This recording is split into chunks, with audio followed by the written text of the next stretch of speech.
오늘은 신약성경 누가복음 14장입니다.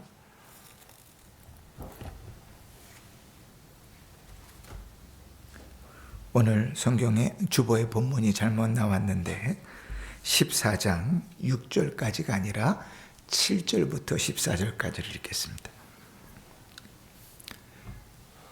누가복음 14장 7절에서 14절입니다. 제가 봉독할 때 하나님의 음성을 들으시길 바랍니다. 청함을 받은 사람들이 높은 자리 택함을 보시고 그들에게 비유로 말씀하여 이르시되 내가 누구에게나 혼인잔치에 청함을 받았을 때에 높은 자리에 앉지 말라. 그렇지 않으면 너보다 더 높은 사람이 청함을 받은 경우에 너와 그를 청한 자가 와서 너더러 이 사람에게 자리를 내주라 하리니 그때에 내가 부끄러워 끝자리로 가게 되리라.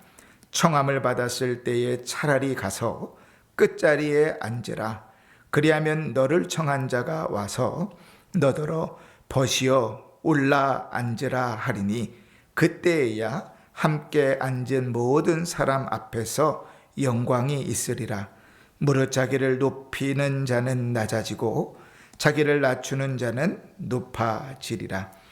또 자기에게 청함 자에게 이르시되 내가 점심이나 저녁이나 베풀거든 벗이나 형제나 친척이나 부한 이웃을 청하지 말라. 두렵건대 그 사람들이 너를 도로 청하여 내게 갚음이 될까 하노라.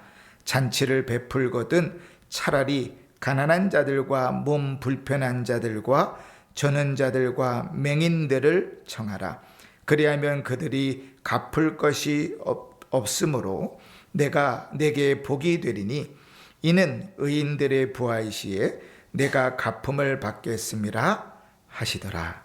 아멘. 한 주간도 평안하셨습니까? 예, 여러분들이 기도해 주셔서 저도 잘 다녀왔습니다.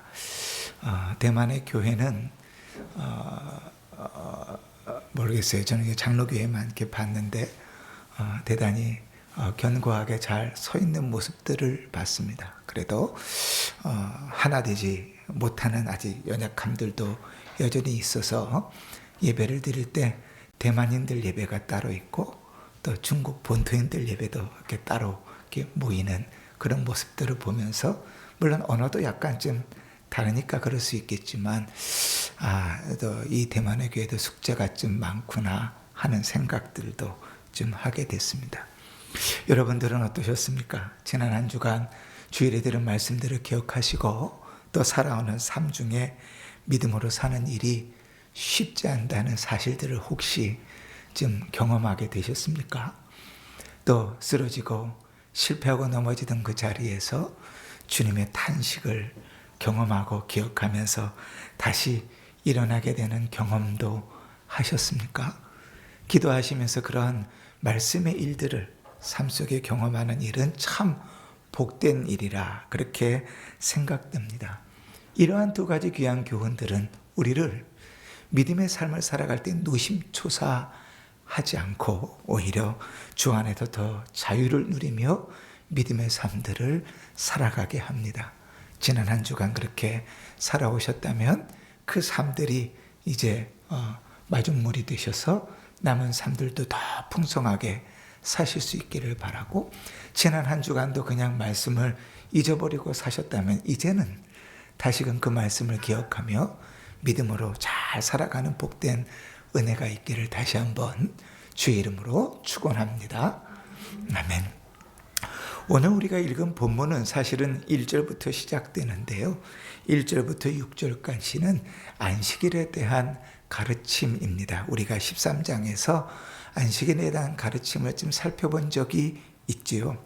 안식일의 회당에서 18년 된 꼬부라진 여인을 주님께서 고치시면서 또 안식일에 대한 의미를 가르치셨던 내용들이 있는데 오늘도 마침 물론 이제 회당의 자리는 아니지만 안식일의 잔치 자리에서 이 수종병, 우리 옛날 개약성병에는 고창병이라고 되어져 있는데 병든 여인을 고치면서 안식일의 의미들을 다시금 가르치는 내용이 1절에서 6절까지 있습니다.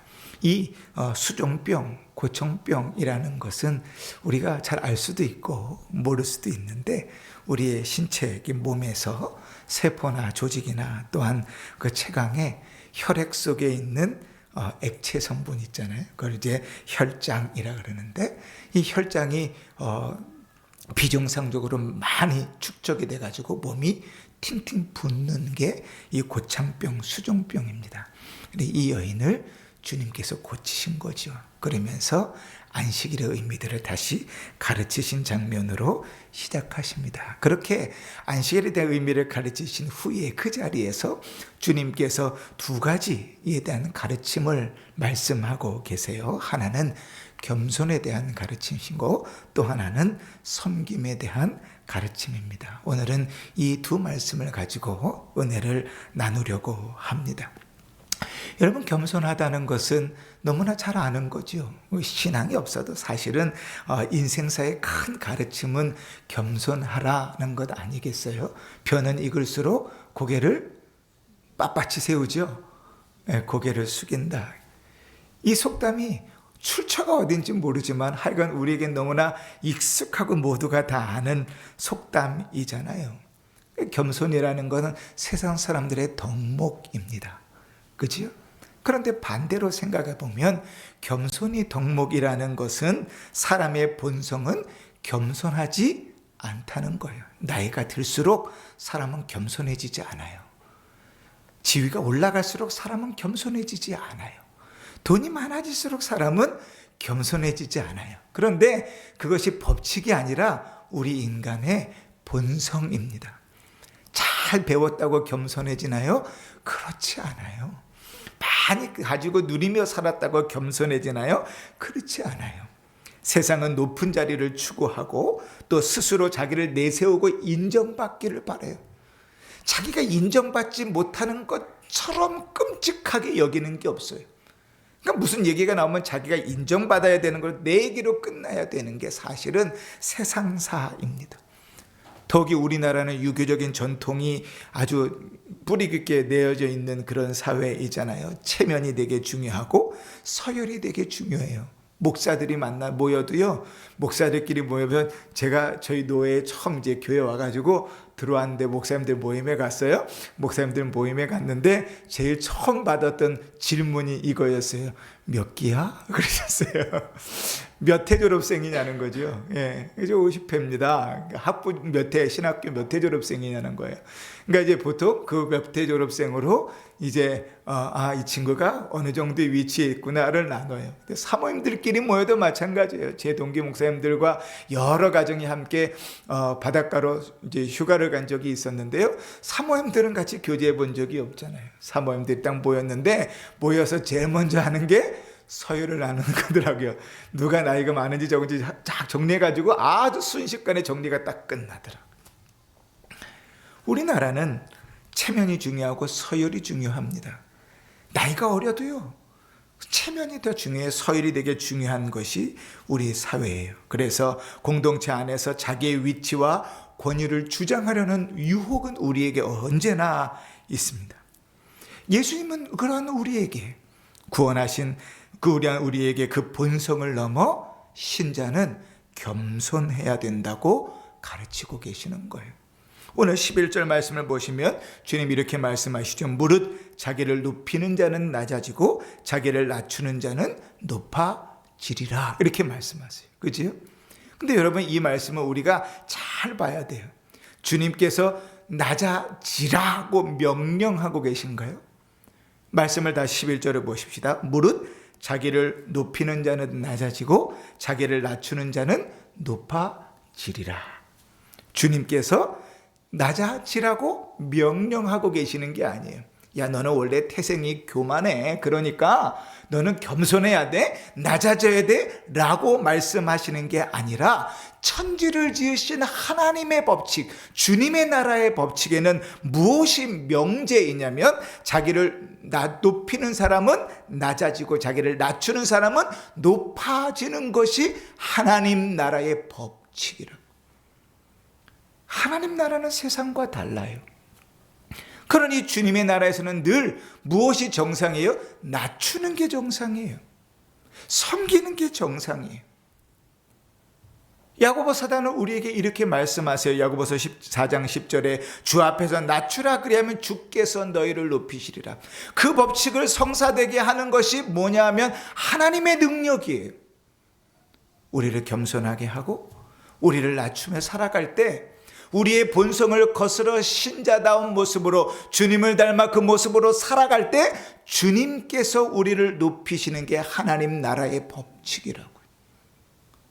주님 명령하시는 게 아니라 뭐라고 얘기해? 그 법칙을 따라 살라고 말씀하시는. 다시 얘기하면 세상 사람들은요, 스스로를 겸손하게 낮추려 하지 않아요. 자기 자신을 복종시키려고 하지 않아요. 그 사람들 중에 어떠한 이들, 예수를 알지 못하지만 보통 성인이라고 하는 사람들, 성숙한 신앙을 가졌다고 하는 사람들, 어떠한 사람들이 그 어려운 상황 가운데서도, 그럴 수 없는 상황 가운데서 또 겸손하려고 노력해요. 근데 주님은 하나님 나라의 법칙이 겸손한 것이라고 가르치고 계시는 거예요. 그러니 예수를 믿으니 하나님 나라 법칙으로 살아야 되겠어요? 세상의 법칙으로 살아야 되겠어요? 뭐 되게 어려운 질문을 해갖고 대답을 못 하시는 거죠. 그죠? 신자는 하나님 나라의 법칙을 따라 사는 거죠. 그러니까 우리가 늘 겸손하게 살 때 주님께서 이 땅을 겸손하게 사는 우리를 높이신다고 약속하시는 거예요. 그런데 우리는요, 주님을 못 믿어요. 얼마나 주님을 신뢰하지 못하냐면 스스로 내가 낮아지는 꼴을 못 봐. 그러니까 내가 나를 높여야만 해. 열심히 나를 끌어올리려고 합니다. 나를 자랑하고 나를 끌어올리려고 해요. 내 능력이 없어도 남의 능력을 끄집어서라도 나를 높이려고 해요. 내가 누구를 알고 있고 내가 누구를 잘 알고 내가 옛날엔 어땠고 지금은 어떻고 모든 것을 동원해서 나를 높이려고 합니다. 낮아지면 어때? 사람들이 우리를 낮추면 어때? 낮아지는 것이 높아지는 것이라는 하나님 나라의 법칙이 있는데, 여러분 세상 사람들도 그렇습니다. 자식을 키우면서요, 자식들에게 이런 가르침을 한 번쯤은 해보셨을 거예요. 지는 것이 이기는 것이다. 이 뭐 말도 안 되는 김치뼈다귀 같은 소리예요. 그죠? 지는 게 뭐가 이기는 거예요. 무조건 이겨야지. 선빵을 날려서라도 때려야 되고 이겨야지. 맞고 다니면 말아야지. 맞고 다니지 말아야지. 무슨 지는 게 이기는 거야. 그러나 인생을 살아보면 이긴다고 이겨지는 것이 아니라는 걸 우린 너무 잘 알죠. 그걸 모르면 어린아이죠. 이제 인생을 좀 살아보고 지그시 나이가 멀면 지는 게 이기는 것이라는 그 진리를 깨닫잖아요. 신앙이 없어도 깨닫는 진리라고요. 마치 세상은 완전히 모순과 같아요. 우리가 알고 있던 많은 지식들이 반전에 반전을 거듭하는 것이 우리의 인생 같단 말이죠. 하나님 나라는 자기를 낮추는 자가 높아지고 높이는 자가 낮아지는 것이 주님의 법칙입니다. 그런데 이 말이 이해가 될 리가 있나요? 이해가 쉽게 안 되죠. 그러니까 우리 주님은 참 훌륭한 선생이십니다. 이 이해가 안 되는 말씀을 이제 잘 이해되게 소개하기 위해서 비유, 예를 드세요. 없는 예를 드는 게 아니라 실제로 있는 예를 드십니다. 지금 본인도 어디에 와 있어요? 바리새인이 초청한 식사 자리에 와 있어요. 그러면서 식사 자리, 잔치 자리의 비유를 들면서 이 예를 소개하고 있습니다. 그 당시의 사람들에게는 너무나 익숙한 문화인 것이죠. 혼인잔치에 초대를 받은 손님의 자리를 가지고 말합니다. 우리가요, 성경을 이해할 때 늘 우리식으로 이해하려고 들어서 성경이 이해가 안 되는 부분들이 참 많습니다. 그 중에 하나가 오늘 이 비유예요. 우리는 너무나 잘 아는데 사실은 이해할 수 없이 대충만 이해하고 넘어가는 경우가 많아요. 여러분, 우리가 레오나르도 다빈치가 그린 최후의 만찬이라는 그림을 알잖아요. 너무 유명한 그림이고요. 수도원에 다 그려져 있고 수도원들은 그 그림을 바라보면서 식사를 했다고 그래요. 근데 레오나르도 다빈치가 드린 최후의 만찬에 식탁이 어떻게 되어져 있어요? 긴 식탁이 놓여져 있고 12명의 제자들이 예수님이 중심에 있으면서 쫙 모여서 식사를 하고 있잖아요. 그러니까 우리는요, 마치 주님이 식사하시는 자리가, 예수님 당시에 잔치를 벌이던 자리가 그렇게 됐을 것이라고 상상합니다. 우리가 영화를 보면 옛날 외국의 영화들도 그렇잖아요. 잔치 자리에 보면 혹은 왕궁에 가서 식사하면 긴 식탁이 놓여져 있고 거기에 사람들이 쫙 앉아서 식사를 하고 있잖아요. 그러니까 우리 예수님의 비유도 그렇게 생각해요. 그래서 높은 사람은 예수님 옆자리에 앉고 낮은 사람은 저 끝자리에 앉는 것이 아닌가 그렇게 생각합니다. 그러나 레오나르도 다빈치 역시도 최후의 만찬을 그리면서 그 르네상스 시대에 당시의 문화에 이해되게 그림을 그렸을 뿐 예수님 당시의 문화대로 그림을 그리지는 않았습니다. 예수님 당시의 문화는 이랬어요. 많은 혼인잔치에 사람들이 모이면 그들은 식탁을 놓고 앉아서 식사를 하는 문화가 아니었어요. 그러니까 카페트 같은 걸 쫙 깔아놓고 거기에 사람들이 모여 앉아가지고 식사를 했지요. 앉아서 먹는 것도 아니에요. 비스듬히 누워가지고 식사를 하는 게 그들의 문화였습니다. 그런데 식탁을 놓아서 식사를 하는 자리들도 있을 것이잖아요. 예를 들어서 9명이 초청을 받아서 식사를 한다고 생각을 해봅시다. 그러면 식탁 배치가 어떻게 되어 있냐면 저를 중심으로 디귿자형으로 이렇게 되어져 있습니다. 그러니까 제 쪽은 비어져 있고 이렇게 디귿자형으로 되어져 있는 거예요. 그래서 제 상석이 어딜 것 같으세요? 이 디귿자형으로 자리가 놓여져 있으면 제일 상석이 어딜 것 같습니까? 우리 인식으로는 가운데 자리, 가운데 테이블, 가운데 자리겠죠. 한 테이블에 3명씩 앉습니다. 그러니까 3명 이렇게 테이블에 앉는데 가장 상석이 어딘가 하면 왼쪽에 가운데 자리. 그리고 우리는 오른팔, 왼팔 중에 누가 더 권력이 센 사람이에요? 오른팔이 센 사람이죠. 그런데 이 팔레스타인에서는 왼쪽에 앉은 사람이 권력이 더 센 사람입니다. 그러니까 왼쪽 첫 번째 테이블에 가운데 앉은 사람이 제일 상석이고 그 왼쪽에 앉은 사람이 두 번째, 그 오른쪽에 앉은 사람이 세 번째입니다. 자, 테이블을 볼까요? 왼쪽이 더 높은 자리겠어요? 오른쪽이 더 높은 자리겠어요? 테이블이 3개가 있으니까 왼쪽이 더 높은 자리겠죠.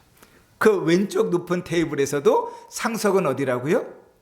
가운데요. 그러니까 서열 4위는 두 번째 왼쪽 테이블 가운데, 그리고 왼쪽에 5번째, 오른쪽에 6번째, 이렇게 서열이 나눠져 있어요. 이 당시의 문화는 정말로 가혹하리만큼 서열이 명확하게 존재한 문화입니다. 손님을 초대하면 손님은 가장 상석에 앉죠.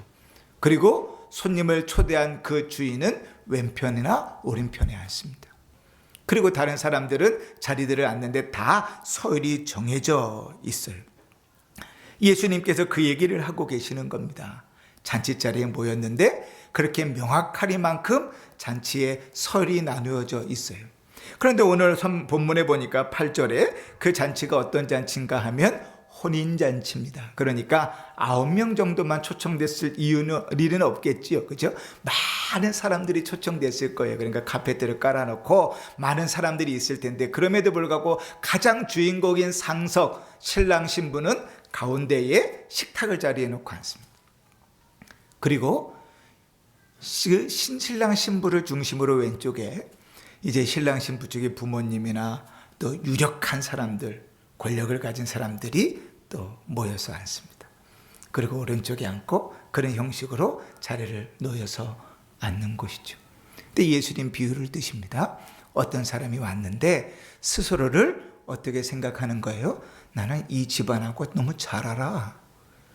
야, 내가 이 집안에서 대우를 받을 만해 라고 생각해서 스스로 어디에 상석에 가서 앉는다는 거예요. 아마도 신랑 신부의 부모님이 모여있는 그 자리에 가서 자리를 잡고 앉았겠죠. 그런데 이 사람이 착각하고 있는 2가지가 있습니다. 첫 번째는 뭔가 하면 스스로 자기의 위치를 되게 높다고 착각하는 것이고, 두 번째로는 누가 초청되는지도 모르면서 자기보다 높은 사람은 안 올 거라고 착각하고 있는 거죠.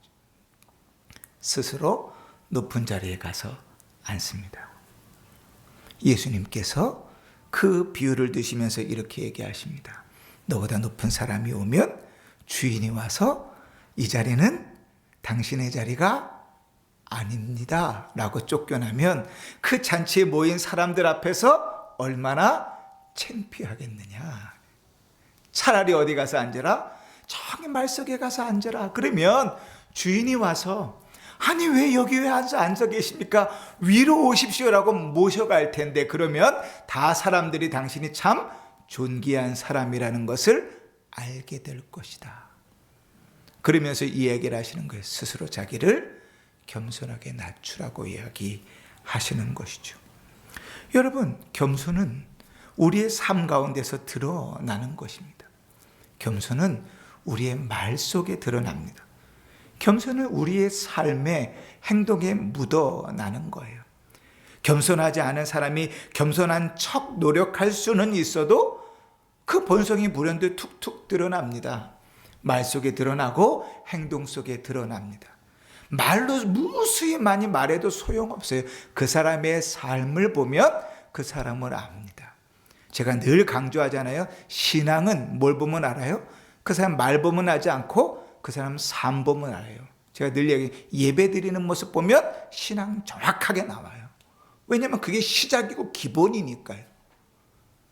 그 믿음의 삶을 보면 그 사람의 신앙의 수준이 정확하게 나와요. 왜냐하면 믿음은 그 삶으로 드러나는 것이니까요. 여러분, 겸손은 삶으로 드러나는 것입니다. 그러니 숨기려고 애써도 참 쉽지 않은 것이 겸손입니다. 교만은요, 불현듯 툭툭 드러나요. 어떻게? 우리의 본성이니까 생각지도 않았던 때 습관처럼 드러납니다. 우리의 말에서 드러나고 우리의 행동에서 드러나요. 여러분, 우리가 누군가를 무시하게 될 때 있잖아요.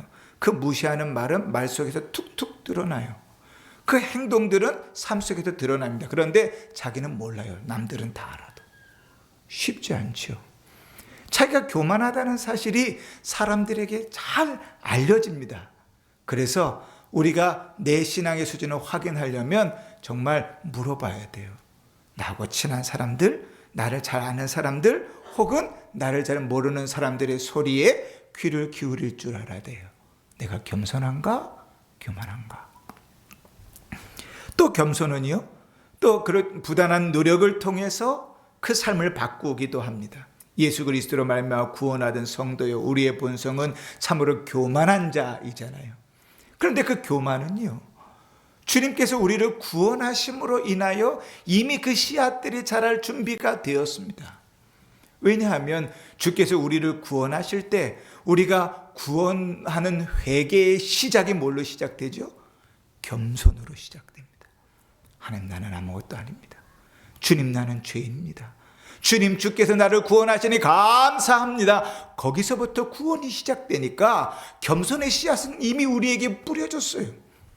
그러니 우리는 죄악되고 늘 우리는 교만한 자이나, 그러나 구원받은 자가 겸손하려고 주의 말씀을 따라 애쓰고 힘쓰고 자기를 쳐서 복종시킬 때 우리의 삶은 겸손한 자로 다루어져 가고 바뀌어져 갑니다.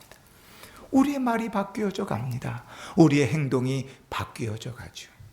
부끄러운 말이지만 저는요, 예전에 욕을 참 잘했습니다.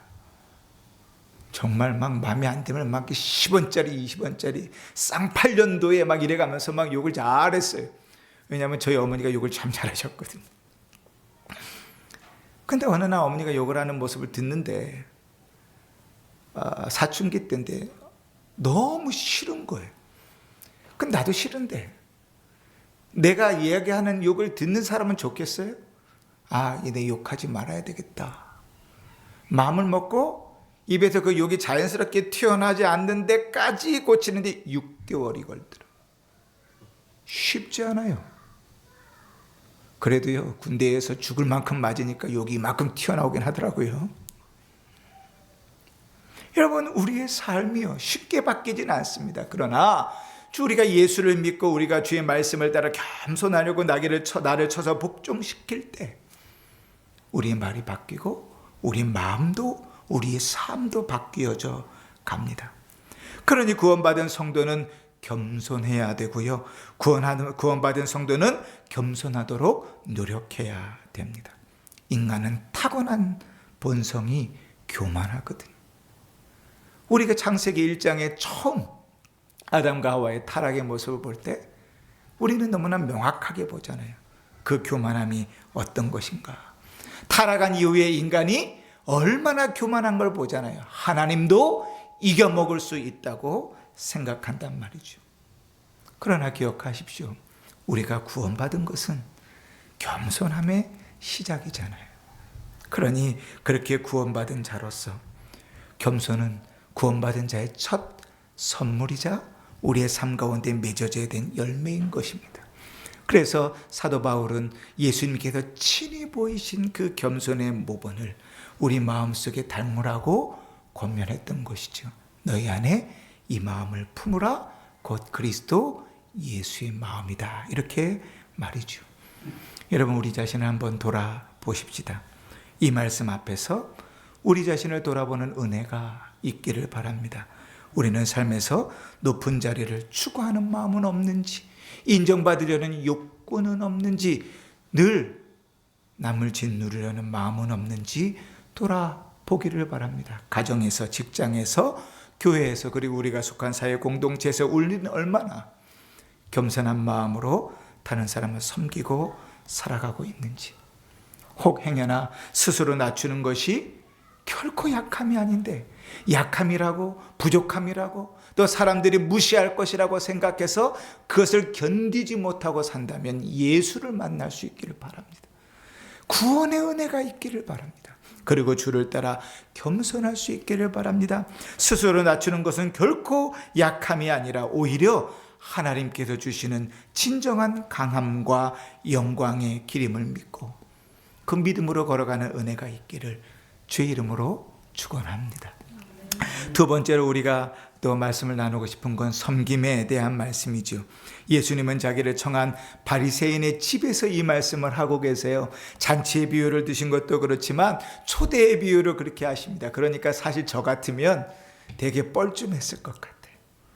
아니, 초대를 받아놓고 식사 자리에서 초대받아놓고 비유를 드시는 것이 마치 너 이따위로 살면 안 된다 그렇게 말하는 것 같으니까 말이죠. 그런데 이 섬김과 이 겸손과 섬김은 예수님께서 이 말씀을 하실 때마다 마치 단짝처럼 같이 등장하는 말씀입니다.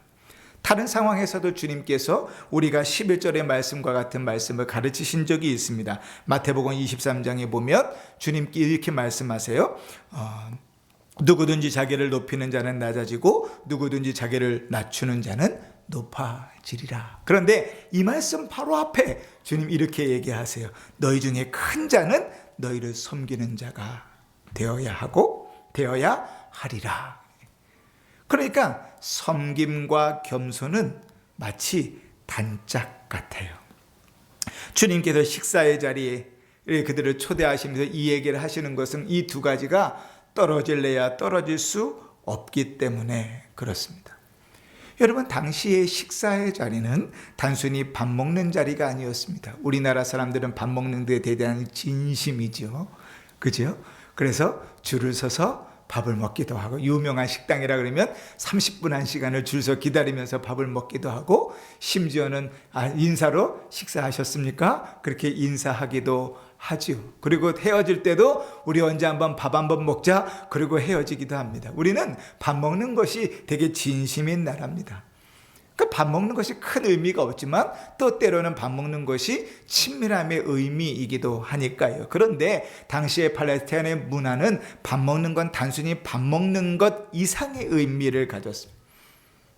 누구와 밥을 먹는가? 그것은 신분과 자기의 지위를 확인하는 자리입니다. 사람들은 비슷한 사람들끼리만 모여서 식사합니다.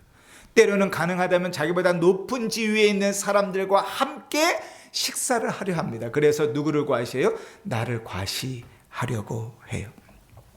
그러니까 식사의 자리는 신분과 지위를 나타내는 지표입니다. 그래서 예수님께서 창녀들과 세리들과 죄인들과 식사할 때 바리새인들이 신랄하게 비판했던 이유는 그가 선생이라면서 어떻게 그런 것들과 식사할 수 있지 이렇게 생각한 거예요. 아니 수준이 완전히 다른데 어떻게 그들과 함께 식사할 수 있지? 라고 생각하는 것이죠. 그러나 예수님께서는 이렇게 말씀하십니다. 12절에 또 자기를 청한 자에게 이르시되 내가 점심이나 저녁이나 베풀거나 벗이나 형제나 친척이나 부한 이웃을 청하지 말라 두렵건대 그 사람이 너를 도로 청하여 내게 갚음이 될까 하노라. 이 말씀이 참 이상한 말씀이에요. 저는 처음에 이 말씀이 이해가 되지 않았어요. 아니 여러분, 우리의 삶에 인지상정은 당연한 거잖아요. 그잖아요. 식사 친구들끼리 만났습니다. 근데 오늘 내가 밥을 샀어요. 아이들이 잘 먹어서 그렇게 헤어졌습니다. 다음번에 또 만났는데 제가 또 밥을 샀어요. 근데 아무도 밥을 사려고 하지 않아서 또 이렇게 밥 먹고 헤어졌어요. 근데 그 다음에 또 만났는데 아무도 또 밥값을 내라 그러지 않아서 내가 또 밥을 샀어요. 그러면 기분이 좋아요, 안 좋아요? 아무리 친해도 3번, 4번, 5번 막 그러면 기분이 좋지 않아요. 우리는 인지상정인 문화 가운데 삽니다. 무식한 말로는 give and take잖아요. 그렇죠? 주는 게 있으면 받는 게 있어야지. 내가 이만큼 베풀었으면 돌아오는 게 있어야지. 우리는 그런 문화 속에 살아가잖아요. 근데 여러분, 그런 문화 속에 살면서 이 말씀이 이상하지 않으면 이상한 거예요. 이상하게 성경을 읽은 거예요. 왜냐하면 주님께서 이렇게 말씀하세요. 두렵건대 그 사람들이 너를 도로 청하여 갚음이 될까 하노라. 아니 그 사람이 내가 베푼 것을 갚는 것을 두려워하라는 거예요. 내가 밥을 한번 사는데 그 사람이 또 밥을 사는 걸 두려워하라는 거예요. 이게 이해가 돼요? 이해가 안 돼요. 정상이지요. 우리나라 문화에서는 사실 이해가 되지 않아요. 우리식으로 이해하려면 이해가 되려 하지 않아요. 우리가 원하는 대로 생각하려면 이해가 되지 않아요. 그러나 주님의 관심은, 주님의 관점은 거기에 있지 않아요. 주님의 관점의 말씀의 핵심은 뭔가 하면 14절에 있어요. 그리하면 그들이 갚을 것이 없으므로 내게 복이 되리니. 주님은 이 말씀, 이러한 삶을 살지 말라는 게 아니에요. 친구하고 벗하고 사람들하고 식사하는 자리를 갖지 말아라 라고 주님 말씀하시는 게 아니에요. 그러면 너희가 두렵건대 저주받을 것이야 라고 말씀하시는 게 아니에요. 뭘 힘쓰라는 거예요? 갚을 것이 없는 사람들을 돌아보라는 거예요. 아까도 얘기했잖아요. 당시의 문화는 누구하고 식사를 해야 된다요? 내 지위를, 내 자신을 인정할 만한 사람들에게 인정받을 만한 사람하고 식사해야 돼요. 그러니 갚을 것이 없는 가난한 사람, 어려운 사람, 힘든 사람들하고 식사를 한다는 것은 우리식으로 따지면 참 저 사람은 도울 줄 아네 이렇게 생각할 줄 모르지만 그 당시의 문화에서는 그 사람의 수준은 그렇구나라고 생각되는 거예요. 늘 식사하는 자리가 뭔가를 받을 계산이 있는 자리죠. 근데 주님은 뭘 가르치는 거예요? 너에게 갚을 능력이 없는 사람들에게 섬기면서 살아라. 네가 베풀었을 때, 네가 도왔을 때, 네가 함께 했을 때, 내가 어렵고 내가 힘든데도 함께 할 수 없는 그들에게 도우면서 살라고 주님께서 말씀하시는 거예요. 갚을 여력이 없는 자들을 섬기며 살라고 주님 말씀하시는 거예요. 여러분, 겸손과 섬김은 그래서 세트인 것입니다. 겸손해지지 않으면 절대로 이런 생각은 근처에도 못 가고 이런 삶을 살아갈 수도 없어요. 왜냐하면 그들이 갚을 여력이 없으므로 그들이 할 수 있는 건 뭐밖에 없다고요? 하나님께 기도하는 것밖에 없다고요. 그런데요, 그냥 우리에게 이러한 어려운 삶, 이러한 말도 안 되는 삶, 우리에게 박애의 삶을 살라고 주님께서 일방적으로 강제로 요구하심이 아니에요. 우리의 구원이 이렇게 이루어졌기 때문에 너희도 그렇게 살라는 거예요.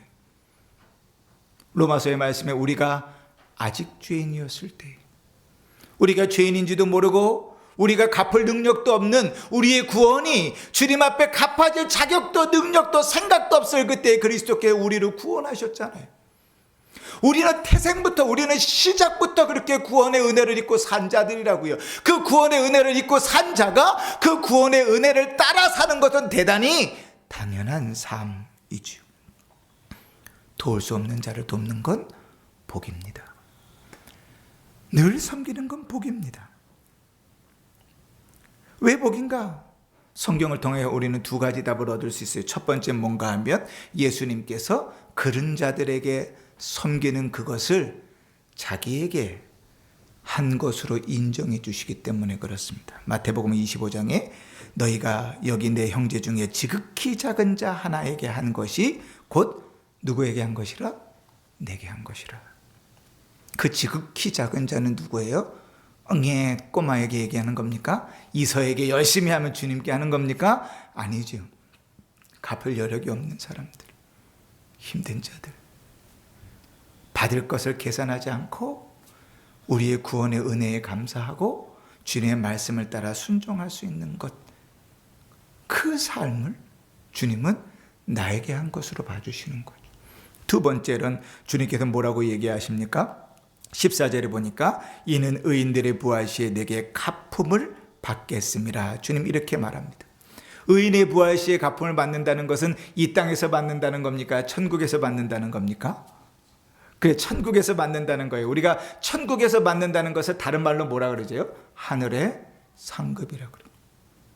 여러분, 이 땅에 우리의 삶 속에 하늘의 상급은 뭘로 이루어진다고요? 우리가 이 땅에서 얼만큼 구원의 은혜에 합당하게 그 은혜를 따라 말씀으로 살았는가에 따라 주어집니다.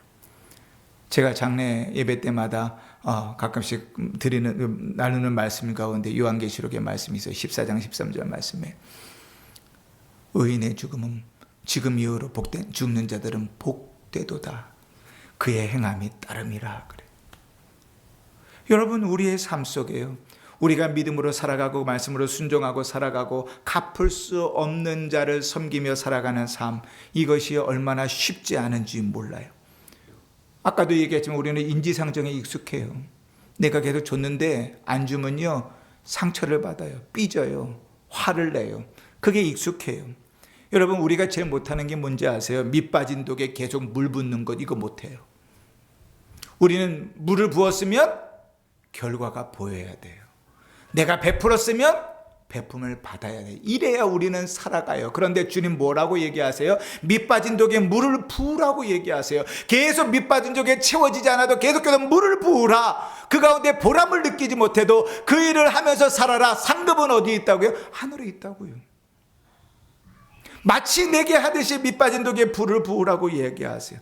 그것이 하나님이 원하시는 일이고 주님께서 보시며 갚아주신다고 약속하시는 거예요. 그 일은 세상이 아니라 하늘에서 갚겠다고 인정해 주시는 일이라는 거예요. 사랑하는 성도 여러분, 우리의 섬김이 어떻습니까? 열심히 섬겼는데 사람들이 알아주지 않아서 혹시 상처를 받았습니까? 열심히 베풀었는데 고맙다는 얘기를 안 한다고 혹시 삐지셨습니까? 열심히 베풀면서 또 내가 언젠가는 도움을 받을 것을 기대하며 베풀고 계십니까? 그런 삶들을 조금 줄이시고, 멈추라 그러면 또 이상하다 쳐다볼 테니 좀 줄이시고, 우리 인생에 우리가 가진 시간과 재능과 물질과 우리의 힘을 이제는 갚을 것이 없는 자들을 향하여 돌아보며 돕고 섬길 수 있기를 바랍니다. 연약한 자들을 돕고 섬길 수 있기를 바랍니다. 겸손은 그렇게 섬김으로 드러나는 것이고, 그러한 섬김은 겸손으로 인하여 일어나는 것입니다. 말씀을 정리하겠습니다. 주님은 겸손과 섬김을 가르치십니다. 이 두 가지는 모두 타락한 우리의 성품과는 반대됩니다. 그 얘기는 무슨 말인가 하면 그냥 놔두면 우리는 그렇게 사라지지 않습니다. 우리는 낮아지기보다는 높아지기를 원하고 섬기기보다는 섬김을 받기를 원합니다. 그러나 주님께서 우리에게 가르치시는 그 가르치심은 신자가 살아가야 될 삶이고 예수께서 이미 모범을 보이며 걸어가셨던 삶입니다. 그런 열매가 우리 가운데 풍성히 맺혀지시기를 주의 이름으로 축원합니다. 그러나 주님은 신자에게 이러한 삶을 요구하실 때 이것이 우리가 얻은 구원과도 같다는 사실도 기억하시기를 바랍니다. 주님께서 겸손해지심으로, 주님께서 섬김으로 우리가 구원을 얻었으니 구원받은 자로서 마땅히 이러한 삶들을 살 것입니다. 주님의 약속을 따라 상급을 기대함이 아니라 마땅히 그러한 삶들을 살아가야 할 것입니다. 세상에서 이러한 삶들이 이상한 사람들처럼 보일 수도 있고 미친놈, 미친년처럼 보일 수도 있습니다. 그러나 이러한 삶들을 주님이 원하십니다. 주님께서 친히 사셨습니다. 우리가 이러한 삶으로 구원을 얻었습니다. 이 은혜가 우리의 삶 가운데 풍성히 누려지고 이러한 삶의 열매가 넘쳐지는 복된 삶을 사시기를 주의 이름으로 축원합니다. 아멘. 기도하십시다.